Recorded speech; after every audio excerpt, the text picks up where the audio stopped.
Good evening, everyone. This is Magic with Class, and I'm Jeremy Class, here to bring you the latest spoilers from Commander Legends. The first card we're going to talk about is Jeweled Lotus. This was only recently spoiled, and already I can see the community kind of losing their head over this card. So before we start discussing what I personally think about this card, let me tell you what it does. Jeweled Lotus is a 0 cost artifact. It has a very simple ability and one that I'm sure many have seen in some form before. So you may tap it and sacrifice Jeweled Lotus to add 3 mana of any one color. That sounds familiar. That ability is exactly what Black Lotus does. However, Black Lotus is a reserve list card that cannot be reprinted or even functionally reprinted, so obviously there's a catch to this. The catch in this case would be that you can only spend this mana to cast your commander.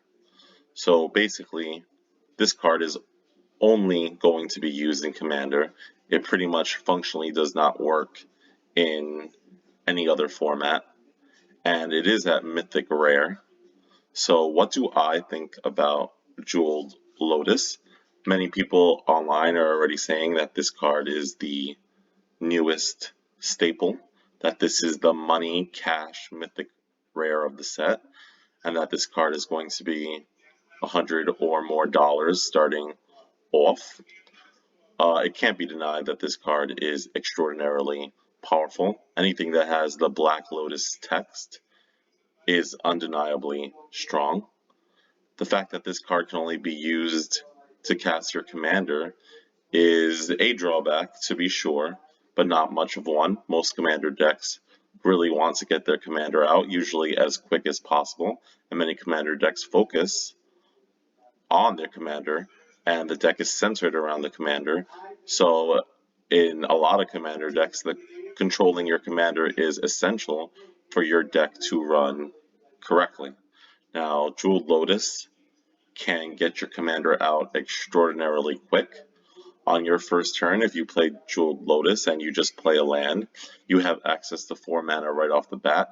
So any commander that costs 4 mana or below can be summoned on turn 1, which is extraordinarily powerful. I should also say that if you have multiple commanders, because your commanders have partner, and maybe your commanders cost only 1 or 2 mana, or maybe 0, you can use Jeweled Lotus to summon multiple commanders in one turn. So if you have 2 partner commanders that cost 2 mana each, and you play your land drop, and you play Jeweled Lotus, you can actually summon them both on turn 1, which is pretty crazy if I do say so myself. It's an extraordinary effect, but are people correct in the sense that this card is overpowered, that this card is just printed to make money and to sell their set and to sell Commander Legends the set? Well, of course, you know, Wizards of the Coast is a business. They are looking to sell sets and they are looking to put powerful chase cards in every set that they do. But is that necessarily a bad thing? I don't know. Jeweled Lotus is certainly going to make Commander, I guess, a faster format. I don't know if there's going to be any Commander deck that would not play Jeweled Lotus. I really am not sure about that. But what about the power level? Well, out of all of these 0 mana cost mana rocks, this one is probably the strongest one. But let's compare Jeweled Lotus to the lowly Soren, and I only call it lowly because of its price and overall value. Obviously, every commander deck should play a Soren. I just don't even know if there are any exceptions to that rule. Is Jeweled Lotus stronger than Soren? Well, Jeweled Lotus does cost 0, while Soren costs 1. But Jeweled Lotus is a one-time fast mana effect. It gives you 3 mana of any one color, and then it goes straight to your graveyard. While you can still play Soul Ring on turn 1, and you will be able to generate 2 mana on every turn after that. That in itself is amazing. Now, I should also mention that Soul Ring provides colorless only, while Jeweled Lotus provides a color, just one color though. You can't like split it up and add 3 different colors of mana to your mana pool. So, would you run Jeweled Lotus and Soul Ring? Yes, obviously you would run both. So essentially this kind of means that you have to only pick 97 cards to be in your commander deck because you should be playing both Soul Ring and Jeweled Lotus. So many are saying that this card should be banned, or that it could be banned, or that it will be banned. Everyone is saying that they're going to wait a month or two after Commander Legends has stopped being the latest hot product, and then the group in charge of the Commander format is going to ban this card. If they did, however, I don't think that's true. If they're not willing to ban Soul Ring, a card that goes in every deck, a card that is easily accessible and that everyone has multiples of, I don't think they're going to ban Jeweled Lotus. They already said they're not interested in banning cards because of accessibility. I think they only usually ban cards because of power level, and I don't think that Jeweled Lotus is significantly stronger than a Soul Ring. In fact, I think if I had to choose between the two, I think most of the time I would choose to have Soul Ring on turn 1 rather than Jeweled Lotus. But since I don't have to choose, obviously most of the commander decks I make from now on will highly consider running Jeweled Lotus. The only reason why a commander deck probably won't have Jeweled Lotus is going to be the prohibitive price. Since every commander deck is going to basically need to run this card to function on the highest levels, this card is going to be ridiculously expensive. Even though this card is technically, it is playable in Vintage and Legacy, but not really. I think that will keep the price of this card down. If this was a 0 mana rock artifact that could be used by formats like Vintage and Legacy, like some of the Moxes are, then yes, I think this would be expensive. But I think we're going to see that this card is going to fall between the $50 and $100 range after things settled. I think because of the spoiler season and all of the hype, that this card is going to be $100 or more starting out, but I think that will slowly lower as time goes on and people get their copies, or people wait until this card lowers. However, I don't think this will ever be a cheap card. It's also really hard to reprint. They can basically only reprint this in a Commander product because they don't reference Commander outside of Commander products. So it's not like you can see this in a Modern Horizons set or a set like Iconic Masters. You can't see this in a Master set, I don't think, unless they change that rule, which they might be more willing to as time moves forward. So basically, this is only going to possibly see a reprint in another product like Commander Legends. They're not just going to put this in a random Commander deck. That would just not be wise from a business perspective. So basically, should you run Jeweled Lotus? Yes, 100%. Should you run Soul Ring? Yes, 100%. Should you run them both? Yes, of course. If you play a land, you play Soul Ring, and then you play Jeweled Lotus, that's 5 mana.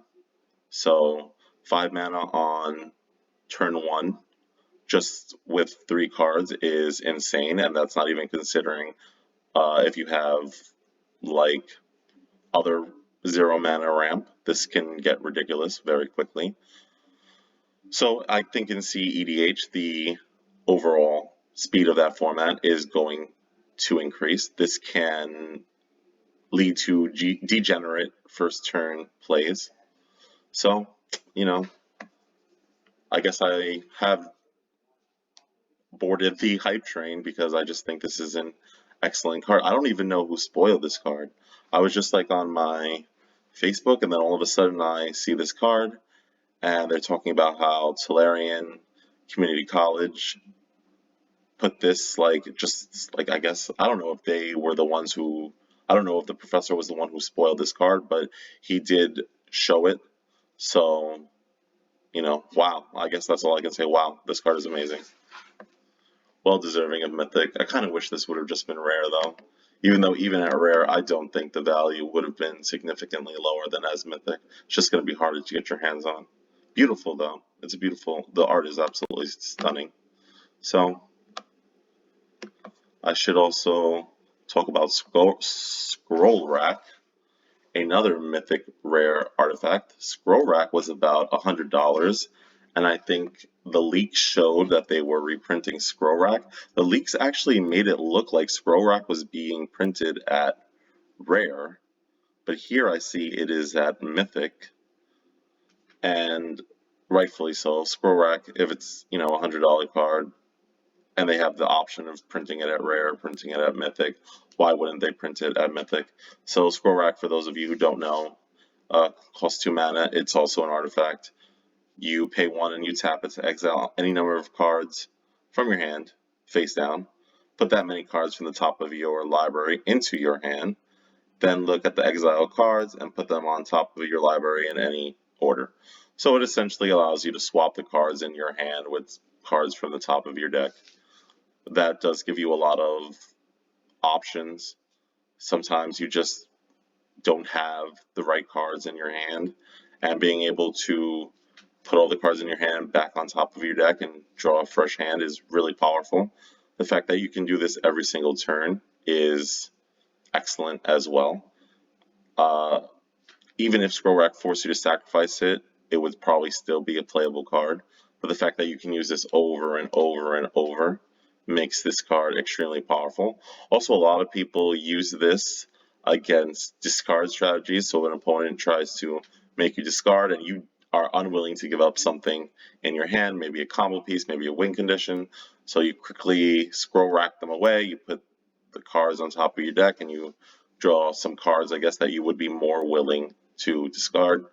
Overall, Scroll Rack is awesome. Glad to see it reprinted. This card, I think the price is going to drop significantly. Right now it's 100, but that's due to scarcity. It is extremely playable, but the card hasn't reprinted in a while and it's quite old. I think this printing is going to maybe cut the price in half in the short term. I think maybe this is going to start off at $50. Even that's a lot for a single card, but you know, that's Magic. Next card I see is Sky Diamond. We talked about these cards already. Sky Diamond is part of the Diamond Cycle, I believe, originally from Mirage. They are excellent mana rocks. Not as good as Jeweled Lotus or Soul Ring, but any 2 mana rock has to be looked at. And in a blue deck, I don't know why you wouldn't play this. It does enter tapped, and it doesn't give you a selection of colors, but even so, I would rather play a 2 mana rock that generates at least one of the colors in my commander deck than play a 3 mana rock that can even produce any color. It's just the format is getting faster, it's true, and Jeweled Lotus does not help. The next card I already think most people knew was going to be in Commander Legends. It's Staff of Domination. This card was also kind of leaked early. I'm glad at least this card is a rare. It's another artifact. It just costs 3. And it has a ton of abilities. It has an ability that costs 1 mana, an ability that costs 2 mana, an ability that costs 3 mana, an ability that costs 4 mana, and an ability that costs 5 mana. So it does do a lot. All the abilities are tap abilities, except for the one that costs 1 mana, because the one that costs 1 mana allows you to untap Staff of Domination. So you will be able to use multiple abilities in a single turn as long as you have the mana. So, as I said, for 1, you can just untap this. For 2 mana and a tap, you gain a life, not particularly strong, but you know, sometimes you just need a life. The 3 mana ability plus a tap causes you to untap target creature. The 4-mana ability, and you tap it, allows you to tap target creature. And finally, the 5-mana ability that also requires tapping the card, just allows you to draw the card. It's extremely versatile. My favorite ability, probably out of the 5, is the one that allows you to untap creatures. Overall, Staff of Domination is very playable. This could easily have also been a mythic, but I'm glad it's rare. So any artifact deck, especially an artifact deck that wants to untap their own creatures, should look at Staff of Domination. Next card that I'm seeing right here is something that we've been seeing reprinted over and over and over since it was first introduced, I think, in the Brawl decks. It's Arcane Cignet. It costs 2 of anything, and it's yet another artifact. For a simple tap, you add 1 mana of any color in your commander's color identity. So obviously, Arcane Cignet is better than any of the diamond cards that have been spoiled. Obviously, you would put Arcane Cignet in your deck before you would play any of those other cards. However, you should be playing, well, most people play in their commander decks a number of 2 mana or lower mana rocks. I've seen people play up to 10, sometimes even 11 or 12, depends on the build of the deck. So Arcane Cignet is pretty much a staple. Much like Soren, I don't know if I would, at this point, build a commander deck and not include Arcane Cignet. Arcane Cignet is only an uncommon, but when it was first released, it was actually a little hard to get. So the price actually started off very high, since any commander deck could play it and probably should play it. However, the price has since gone down as it keeps getting reprint after reprint after reprint. I think this is a card we're going to see in almost every commander product going forward. So hopefully this printing and future printings and all the reprints will cause this card to become affordable, or at least more affordable than what it was. Play Arcane Cignet. So the next card, Bag Marauder. At this point, a lot of cards have a functional reprint of this card. For 2 of anything and 1 black for a total of 3, you get a 3/1. But when this enters, each player, that includes you by the way, but each player sacrifices a creature. So I personally play this in my Thraximunder deck. That Thraximunder deck has a sacrifice and zombie theme. It does focus more on zombie tokens than actual zombies. It does run a lot of the zombie lords, but Bag Marauder is a perfect fit in the Thraximunder deck because not only does it get a lot of the tribal zombie synergies that are in the deck, it also fits into that sacrifice theme. So overall, a good card. It's only a common in this set. If you don't have like a playset or you don't have a copy, I would try to get one. Next card we're seeing is the Gila, the Blade Blossom. This is not in English right here, but I think this card really needs no introduction. It is mono red, but it has a 5-color activation, so this is really a 5-color commander, and it supports warriors. Warriors have been in everyone's mind because of Zendikar Rising and the party mechanic. Warriors are part of that party mechanic, but even before Party and Zendikar Rising, this card was an excellent playable commander, not more than actually just playable. She's considered one of the top commanders, so I'm glad to see a reprint here, even if it's not in the set proper. This is going to be the etched foil collector booster exclusive, except it's not exclusive because there's a tiny chance to get one in a draft Commander Legends booster as well, but you're not going to see many copies of this, I think. But any copies, any reprint will lower the value, I think, somewhat, and there should be enough copies going out there that this one goes down a little in value. The next one is Clofenor, the Last U. So first I want to talk a little bit about the lore behind Clofenor, the Last U. This guy was a major character in the Lauren block. I don't think he had a presence in the Shadowmoor block. I think he was just in Lauren. Basically, he was the teacher of Riss, the Redeemed.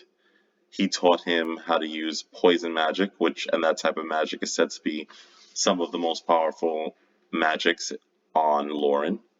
Now, he's not the last tree folk. He was the last yew, which is a specific type of tree folk on Lauren that specialized in that poison magic. He was very, very old, said to know a lot about the world and just things in general, but rarely shared that knowledge. And when he did, he was sometimes cryptic about the information that he did share. So in this story, he has a seed, a yew seed, and he tasks Riss and Riss's group to plant that seed because he felt that a change was coming in Lauren. He did not want his yew species to go extinct. So Riss was successful in planting that seed. However, when he returned to tell Kolfinor that he was successful, although the area around it was pretty much destroyed, Kolfinor actually dies. He burns to death by accident in some like ritual to reignite a Flamekin who was also one of Riss's like teammates during this storyline. So Kolfinor does die. However, he was not the last yew because he was successful in, I guess, reproducing his species, because this card, Sapling of Kolfinor, is like his offspring. This is what came out of the seed that they planted. So Kolfinor is actually not the last yew. This guy, Sapling of Kolfinor, is technically the last yew tree. So that's just a little bit about the lore behind that. And actually, Kolfinor has a number of cards associated with him. This is one, Kolfinor's Urn, which is an artifact that cares about having a high toughness. Whenever a creature with toughness 4 or greater is put into your graveyard from the battlefield, you can exile it. And at the beginning of your end step, if you have 3 cards exiled this way, you can sacrifice Kolfinor's Urn and return those cards to the battlefield under their owner's control. Kolfinor actually cares about toughness, and his Urn also cares about toughness.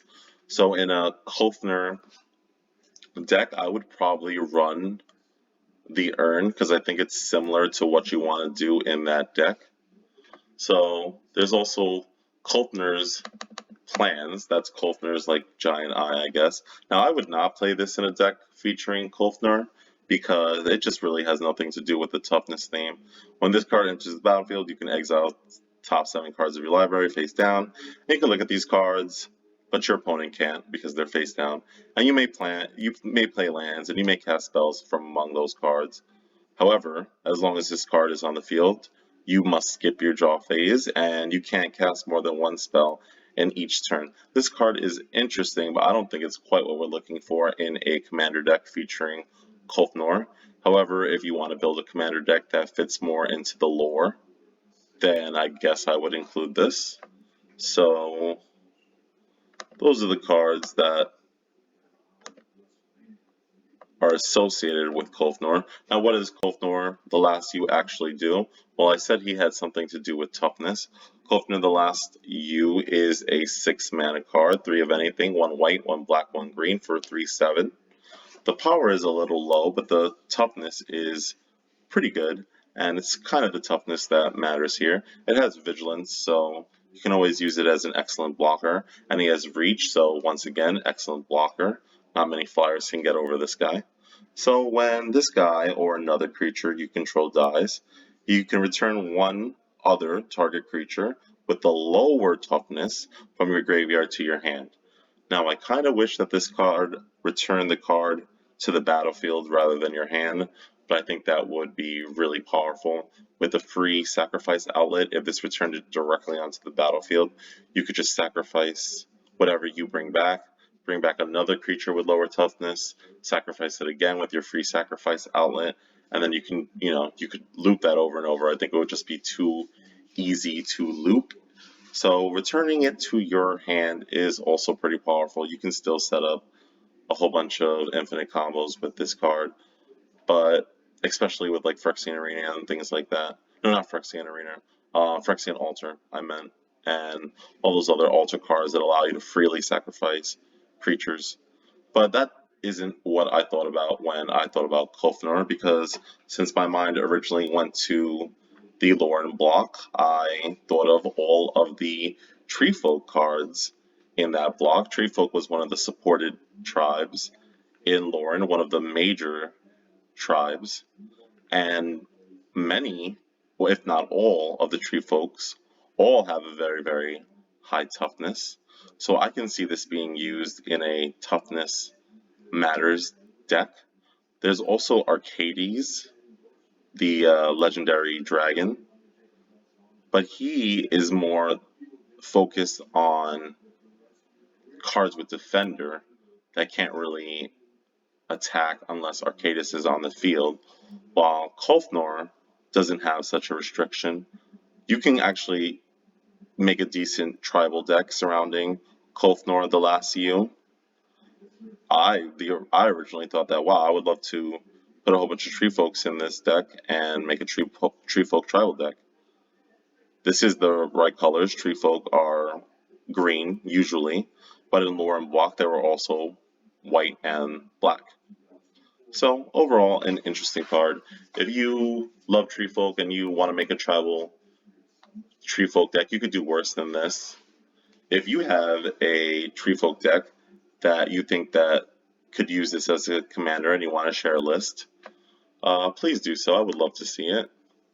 So the next card, and again, this was spoiled by the Command Zone podcast, I believe, is Slash the Ranks. So you destroy all creatures and planeswalkers except for commanders, and it costs 5 mana, 3 of anything, and 2 white. The first thing I thought about this card was, why is this card not black? Like, why is this card white?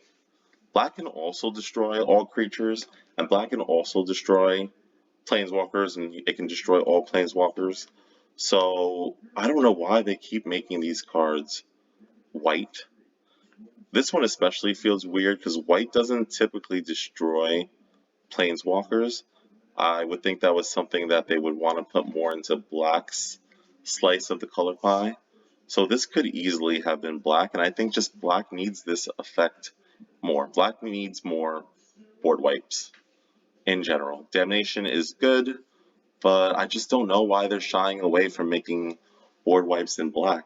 They have ones like Toxic Deluge, which give like -X, but I just want a black card that just destroys all creatures or destroys all planeswalkers without, you know, walking through hoops or anything like that, or paying life, or having to pay a whole bunch of mana. So this does not destroy commanders though, so you know, it's not bad. It also doesn't destroy your opponent's commanders. Sometimes your opponent's commanders are the cards you need to destroy the most. So, I don't know. I think I would rather play Wrath of God, Day of Judgment before I play Slash the Ranks.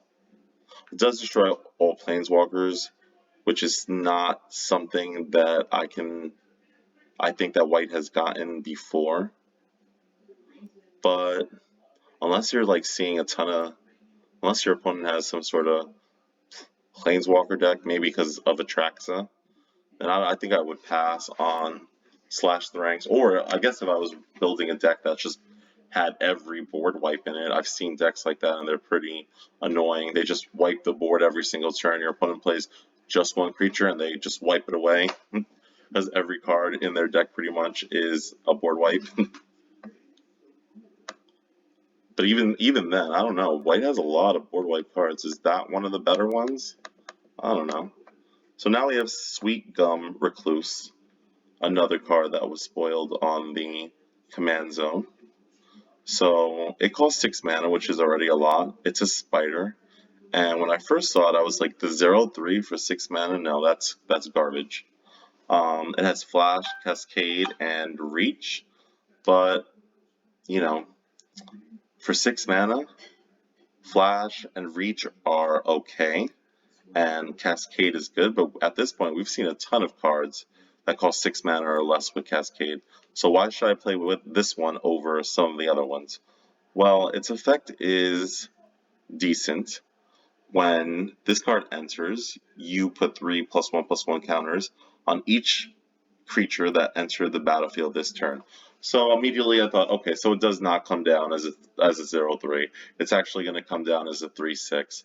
Since it has Cascade, whatever, if you have a 5-mana creature and it gets cascaded by this card, that card is going to enter first. And then when the Recluse enters, the card that you cascaded is going to get those counters as well.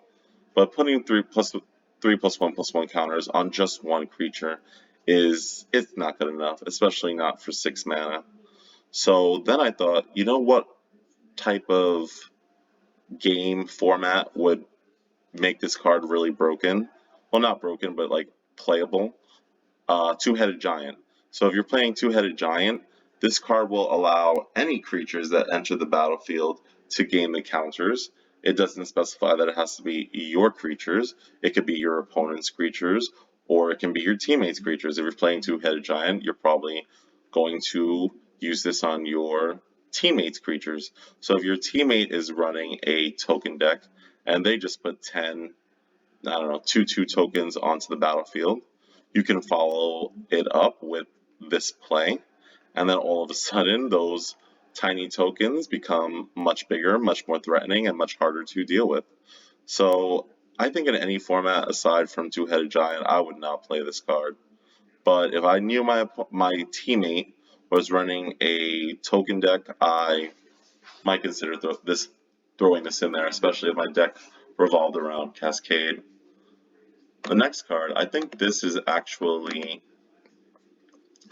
part of the Commander Legends Commander decks. So just like Zendikar Rising had 2 Commander decks, Commander Legends also has 2.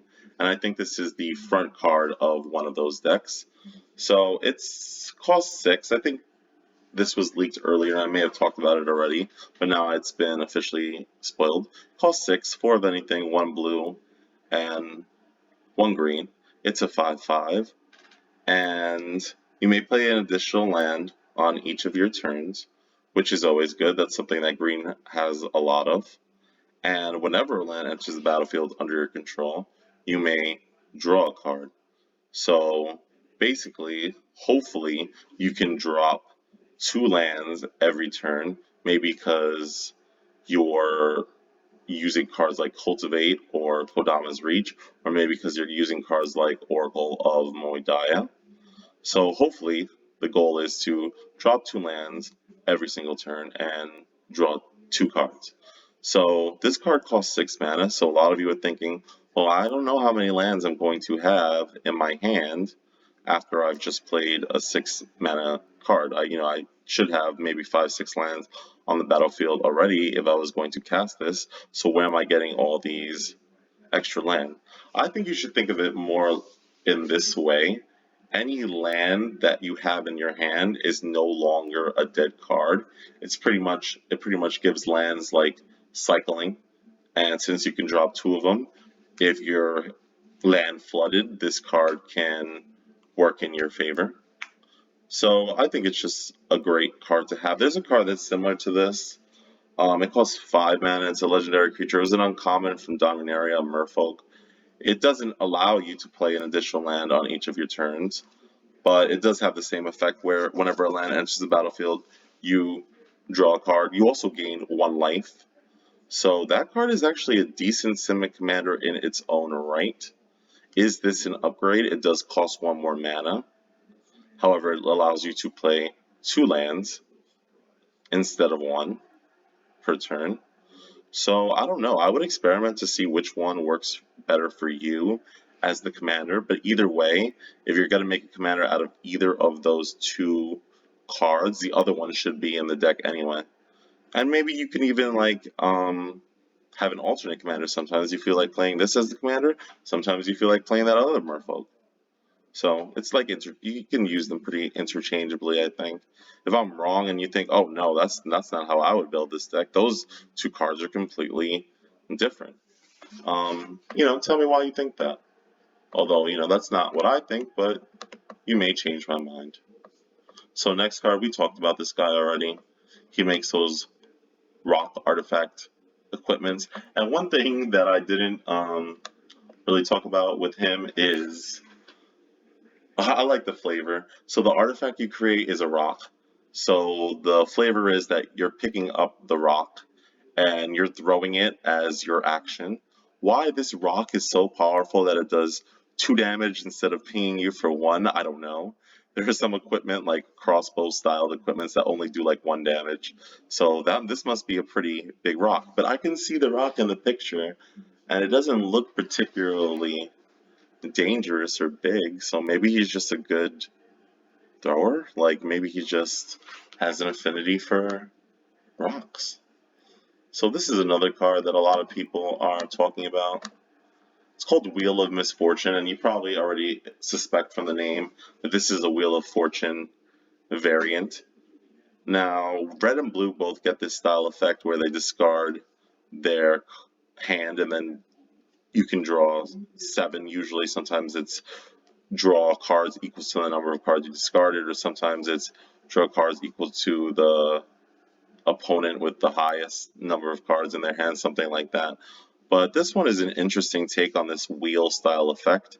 Wheel decks are very popular.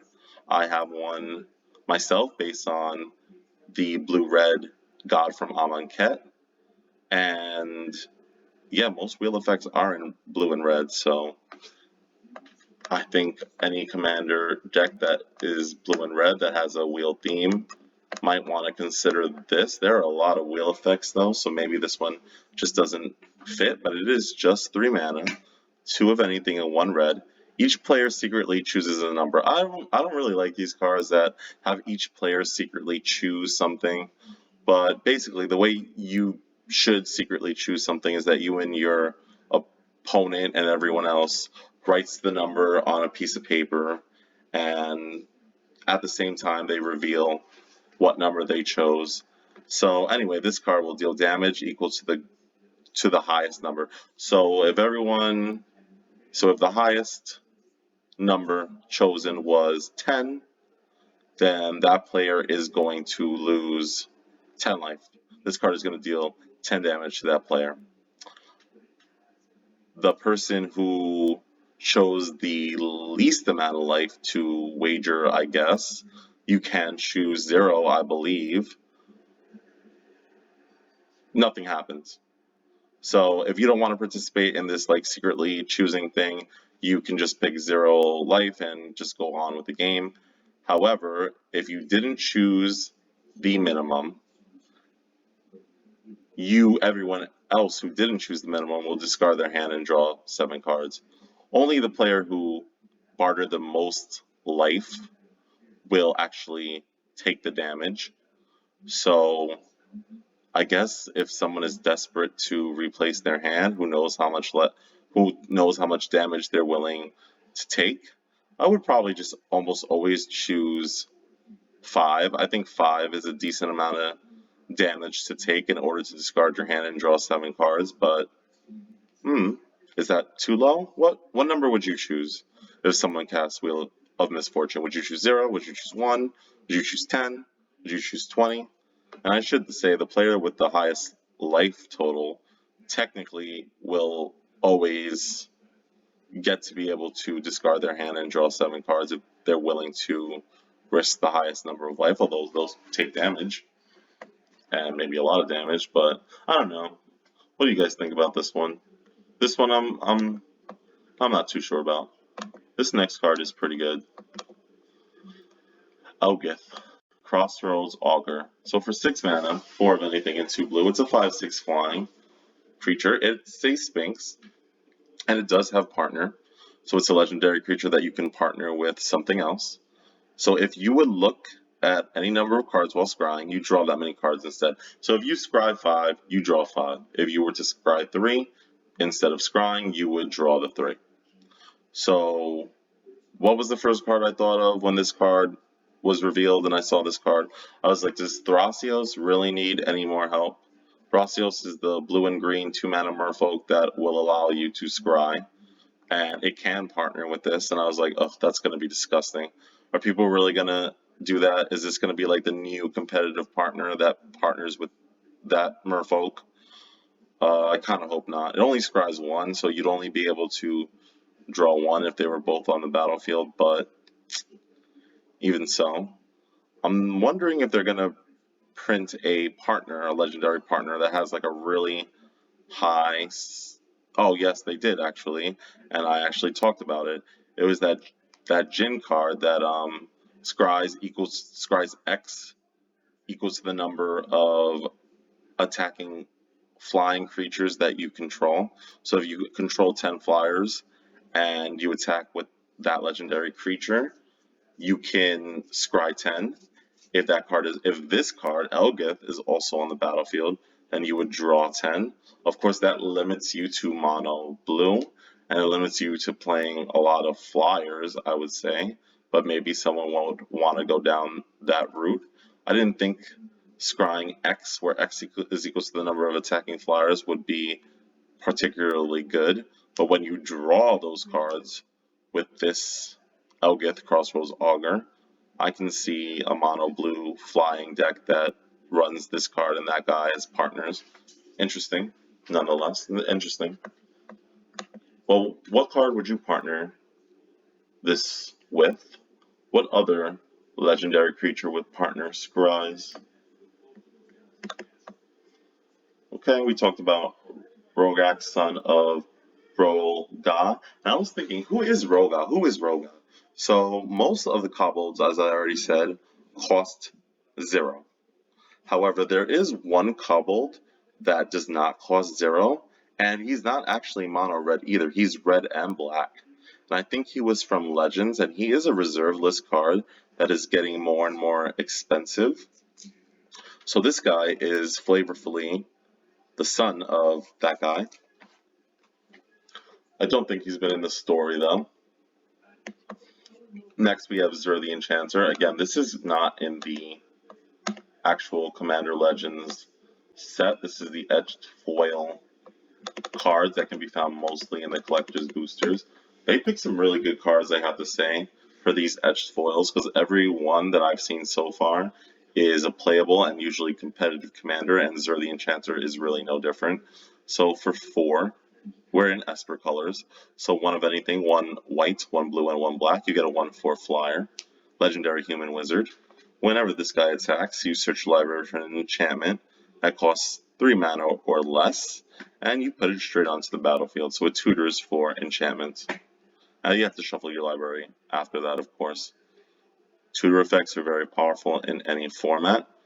Opposition Agent would stop this, though. So maybe Zur the Enchanter decks won't be as powerful anymore now that Opposition Agent is like a direct counter to those style of decks, but we're going to have to see. To reprint. Next is Myriad Landscape. So not an expensive card, but this card sees a lot of play in landfall type commander decks, and a lot of people have a landfall or land related deck in their commander collection. I know I do. I have the red-green Omnith Locus of Rage, and that commander deck uses Myriad Landscape. So it does enter tapped, which is a major drawback. You really don't want to have too many lands that enter the battlefield tapped, but I think in a lot of decks this one is worth it. So you can tap it, and it just adds a colorless. So right there, that's not good enough. So why is this played so frequently? Well, it's the second ability. You pay 2 mana and you tap it, you sacrifice the landscape, and you search your library for up to 2 basic lands. So it could be 1 if you only have 1 basic land left in your deck. 2 basic lands though, usually, that share a land type. So 2 forests or 2 islands, 2 mountains. You can't pick a forest and a mountain. It has to be 2 of usually the same land. So you put them onto the battlefield tapped, and then, of course, since you search, do have to shuffle. So basically, why is this so good? It it can trigger landfall 3 times. Yes, you play this, it triggers landfall once, it enters tap, so you probably will not be able to activate the sacrifice ability the turn that you play this. But on your next turn, you can sacrifice this and get 2 landfall triggers maybe, and then you still have your land play for the turn. So this can possibly give you 3 landfall triggers in just 1 turn. So that's good. Oh, and it can fix your mana. Like maybe you have all islands, but you're running a blue-black deck and you need swamps. So this can search you out lands in case you're like color locked or something. Although that's not its main use. Next one is also land, also a reprint. Path of Ancestry. Another card that enters tapped. However, you can just tap it to add 1 mana of any color in your commander's color identity. So if you're running a 5-color commander, this can tap for 1 of any color. If you're running a 3-color commander, it can tap for 1 of those 3 colors. So when that mana is spent to cast a creature spell that shares a creature type with your commander, you scry 1. So basically this is only going to be used in tribal decks, and I see a lot of tribal decks that don't use this card because they want to mitigate the number of cards that enter the battlefield tapped. However, I think the right move is in a tribal deck, you should be playing this even though it enters tap, because it will provide you with basically any color that you need, as long as it shares a creature type with your commander.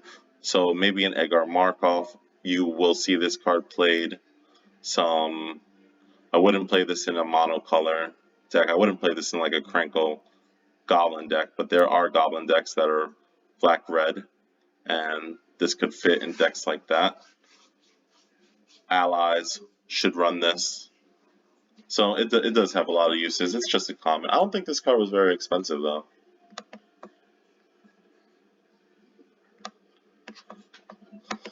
Next is Laboratory Servant. For 4 mana, 3 of anything and 1 blue, you get a 3/4. Zombie Horror. Now this is a blue zombie, so it's probably flavored from Innistrad. It looks like one of those Innistrad zombies. The chest plate looks like it's an Innistrad zombie, the color. So what do you get? At the beginning of each end step, again, it's great that it says at the beginning of each end step instead of at the beginning of each upkeep. That makes this card right away much more playable than it could have been. So at the beginning of each end step, and that's yours and your opponent's, so you know, that's interesting. This can draw you quite a few cards. So at the beginning of each end step, draw a card. If you've cast a spell from a graveyard this turn, or activated an ability of a card in a graveyard this turn. So the first thing that jumped to my mind is, okay, this would be good in the Jissa and Jeroff deck. They're a blue-black human that can allow you to cast zombies straight out of your graveyard. However, it doesn't allow you to cast those zombies at instant speed unless that zombie has something like Flash. However, this doesn't have to just be used in a zombie deck. In a flashback deck, you are activating the flashback ability out of your graveyard, and that will trigger Laboratory Servant. And since some of the flashback cards are instants, you can get these triggers on each of your opponent's end steps as well if you're able to cast instants from your graveyard with flashback or some other mechanic that allows you to cast cards out of your graveyard, and there are a number of cards that do that. Could also see playing some sort of zombie tribal, which is what I thought of at first, or flashback. And I'm sure there's more. Jumpstart, does Jumpstart allow you to cast cards out of your graveyard as well? I believe so. So that's alright. We talked about this one. Talked about Wheel of Fortune. Oh, not so fast. So the next one, this is another reprint. Again, not really going to be in the Commander Legends draft boosters. You're mostly going to see this in the Collector's boosters. This is a reprint. I believe all of the 2-color partner cards were reprinted, which makes sense in a Commander Legends product that is all about partner, or mostly about partner. At the beginning of each player's end step, that player draws a card. If a player other than you lost life this turn, so again, at the beginning of each player's end step, you can draw. And you don't even have to do anything to get the draw. If your opponent attacks one of your other opponents and they lose life, you get to draw a card.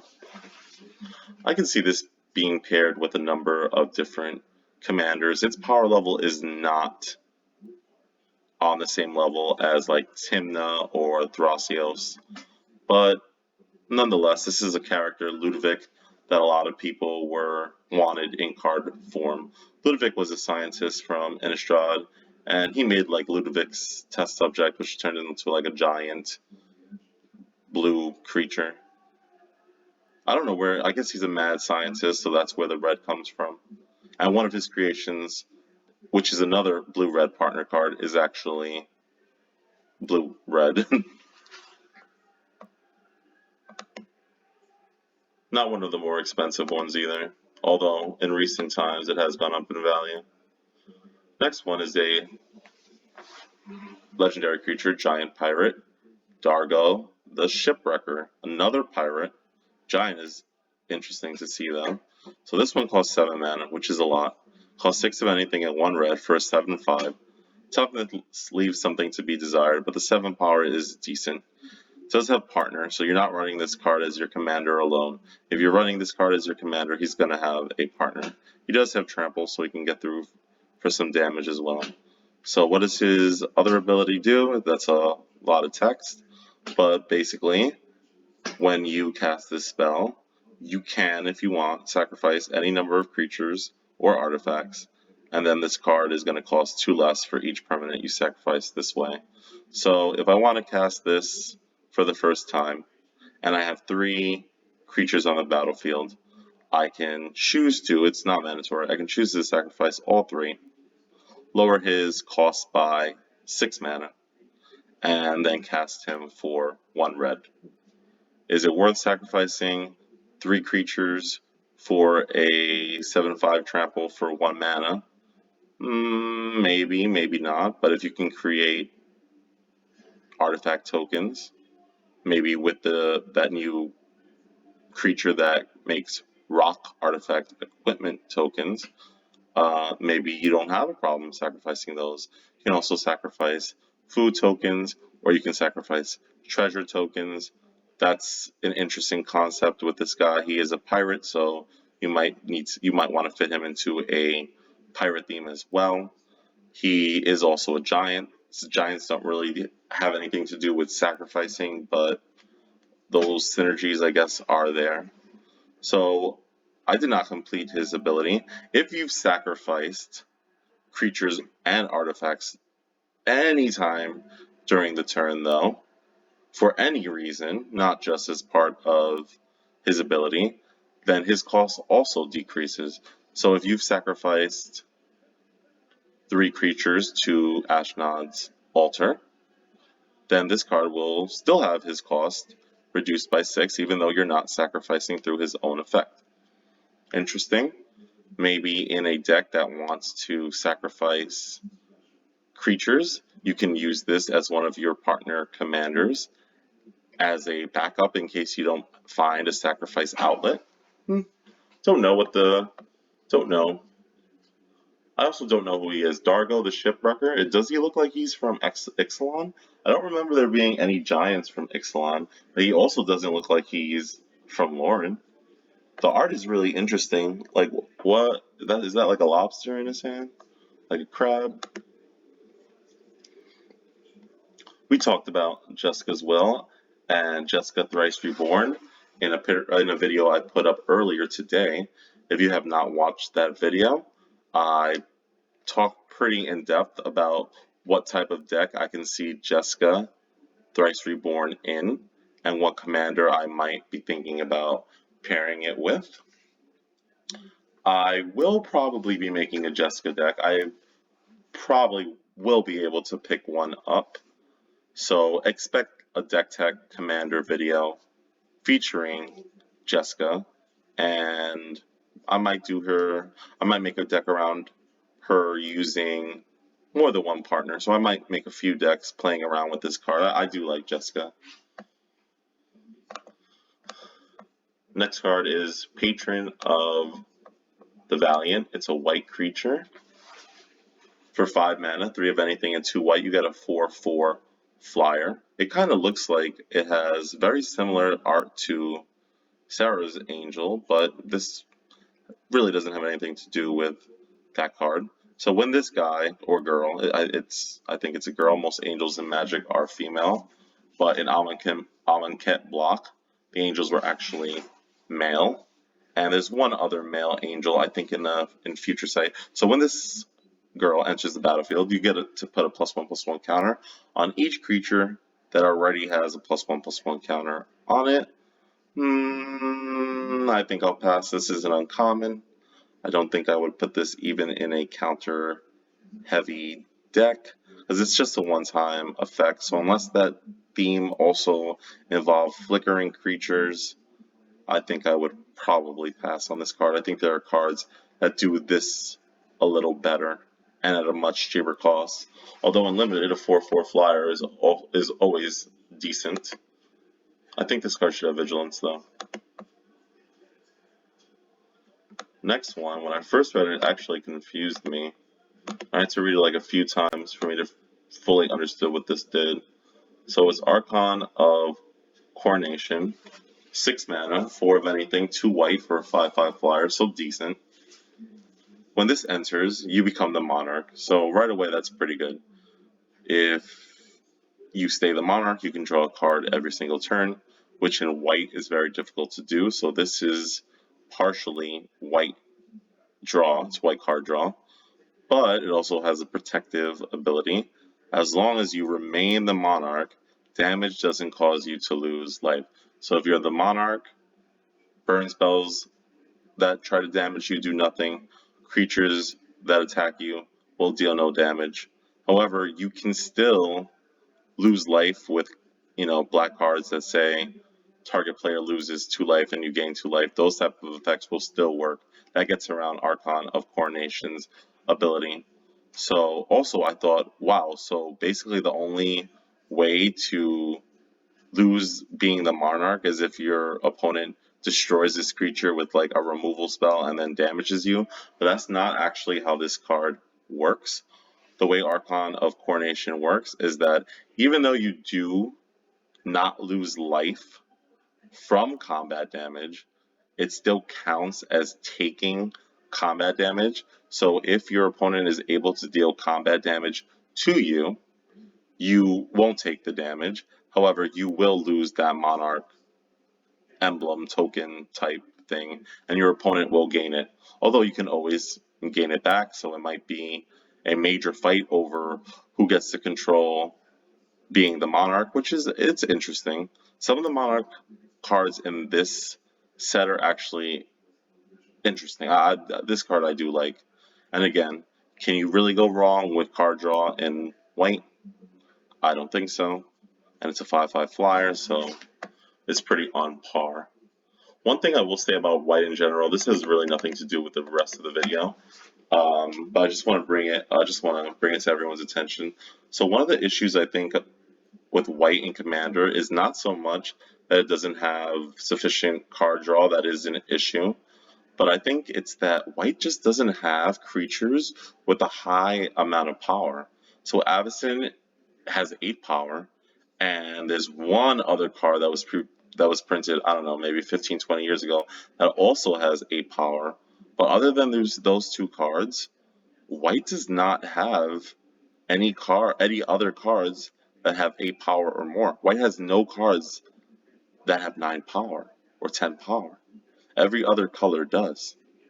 So maybe one of the issues with white is its creatures are just simply too weak at higher mana costs. I would like to see a 9 power white creature printed within the next year or 2, and preferably many. Because I don't know why that would be a weakness of white. If anything, that feels like it should be a weakness of blue.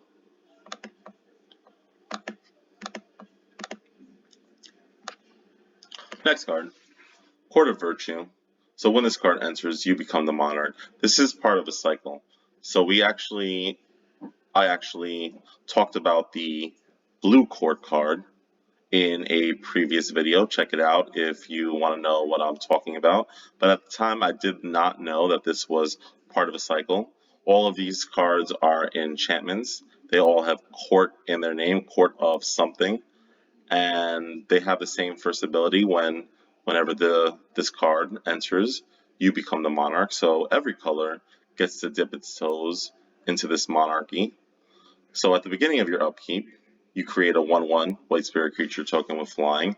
However, if you are the monarch, you instead of that 1/1 flyer, you get a 4/4 white angel with flying instead.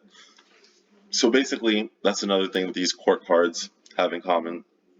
They give you a small effect, but if you are the monarch, they give you a much bigger, better effect. So these cards really incentivize you to keep the monarchy. I think the black one was also spoiled as well. Yep, I see it coming up.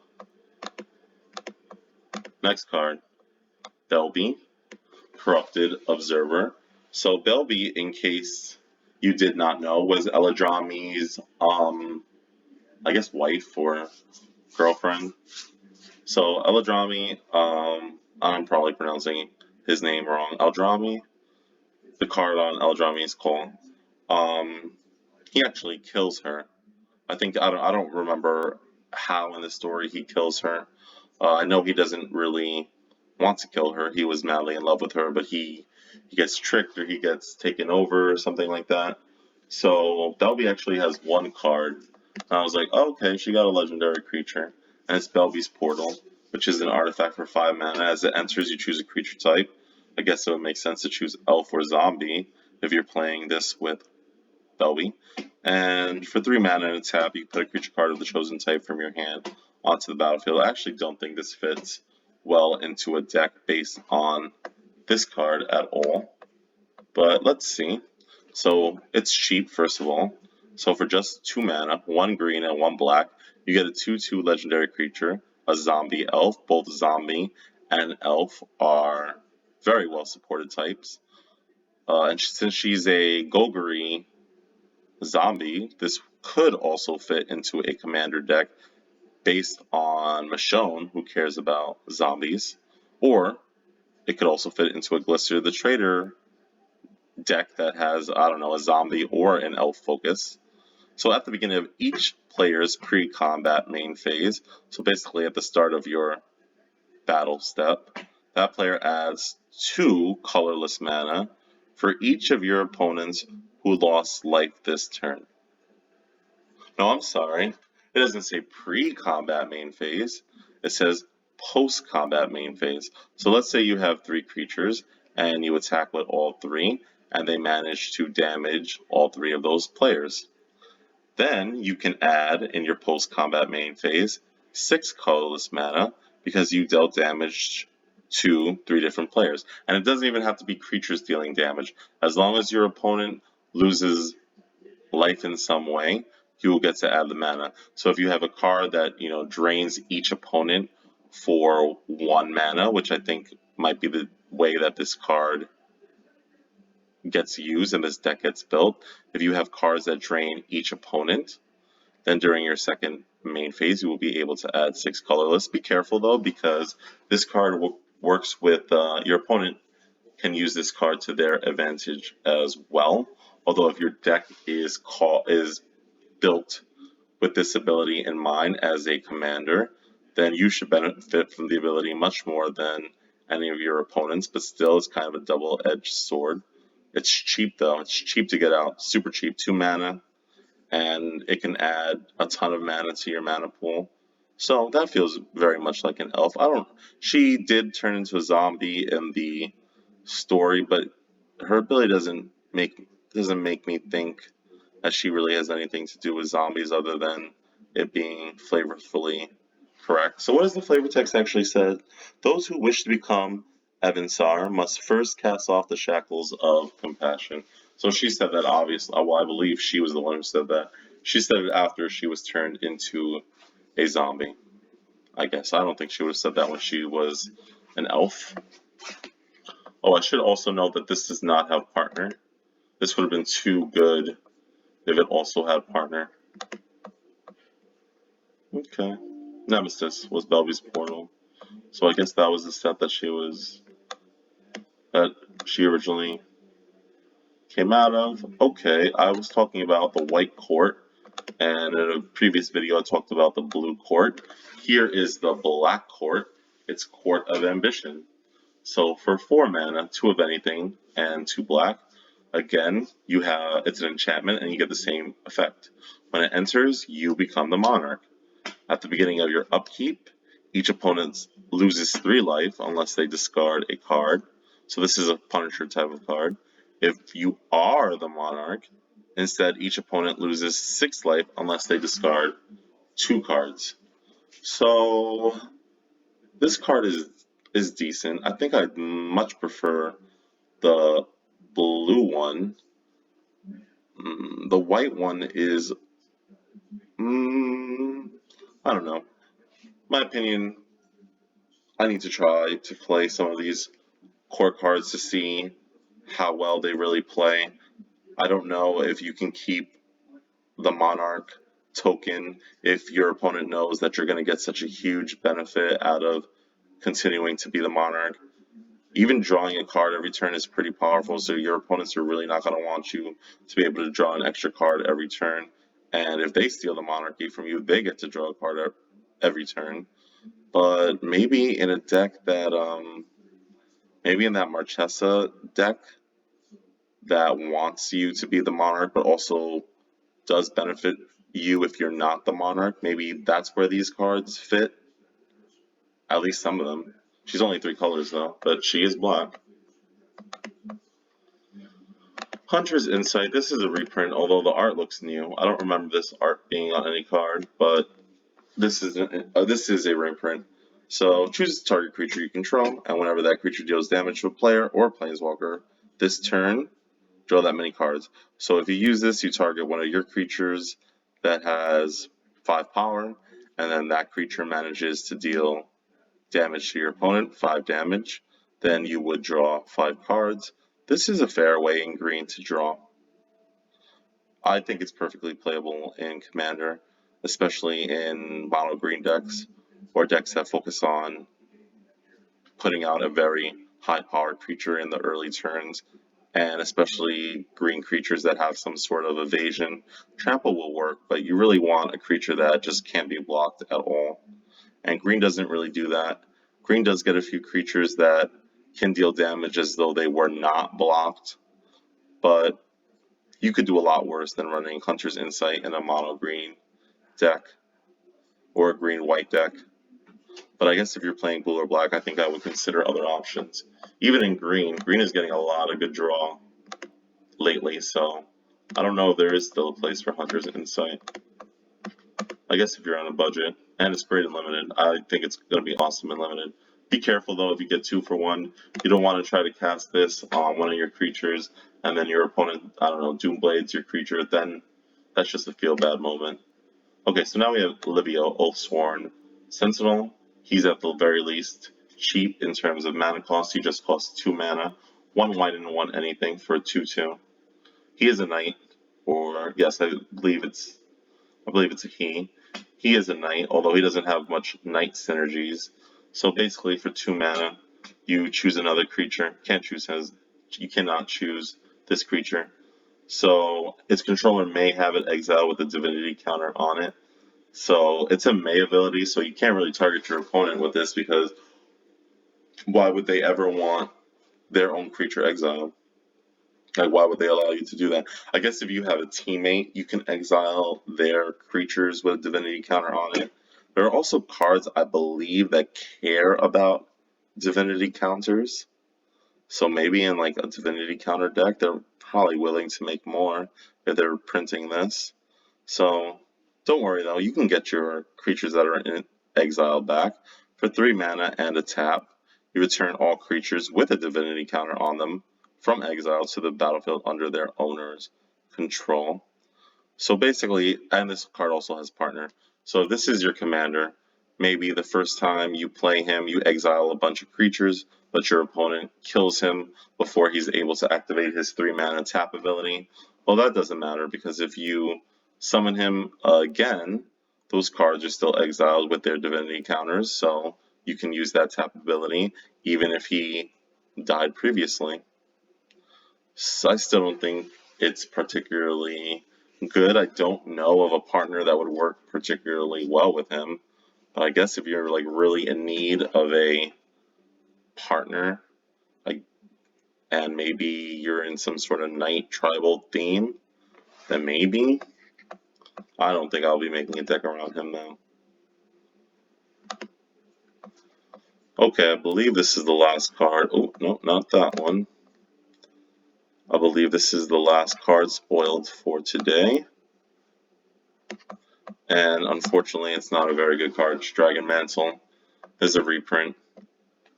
It's just 1 mana, draws you a card. So anything that costs 1 mana and draws you a card, you can take a second look at.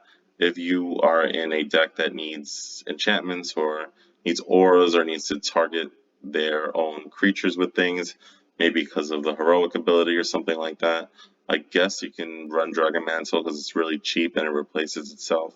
It does have like a tiny effect where you can, it's basically fire breathing.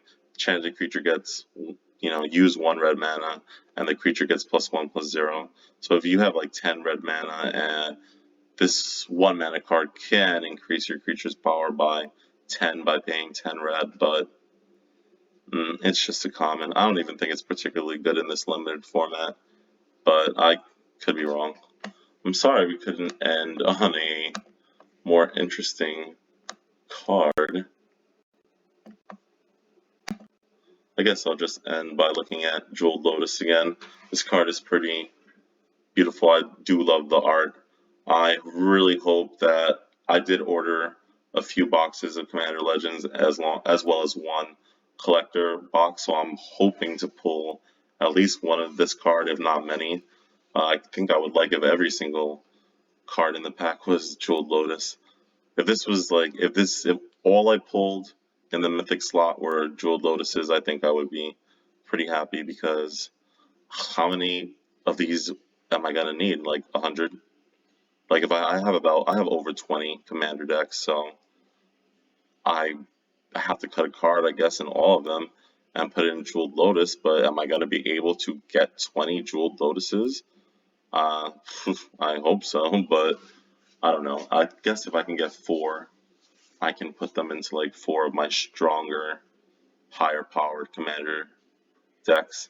I didn't want to finish on Jeweled Lotus either because, just so many people were talking about it. I felt like it was a disservice not to just talk about the card that's just on everyone's mind. So basically, this is going to probably be the Chase Mythic of the set. I think we already saw the Chase Rare in Opposition Agent, the human rogue that basically prevents you from searching a library. Something that someone actually mentioned on one of the Facebook forums is that they wish that Opposition Agent did not stop cards like Rampant Growth or like Kodama's Reach or Cultivate, and I have to say I kind of agree. So a lot of people are going away from that type of ramp, though. I'm seeing a lot more Mana Elf style ramp and more Mana Rock style ramp than I am seeing like Rampant Growth and things like that. However, it is kind of a shame that Opposition Agent stops you from searching your library for lands. So, I'm Jeremy Class. This is Magic with Class. That ends the spoilers for day 4. I hope you stuck around to the end. If not, that's okay. I know this video was very long. I'm thinking about making shorter videos or cutting them up a little more, maybe by color or maybe by card type. However, tune in tomorrow where I go over all the cards in Commander Legends Day 5 spoilers.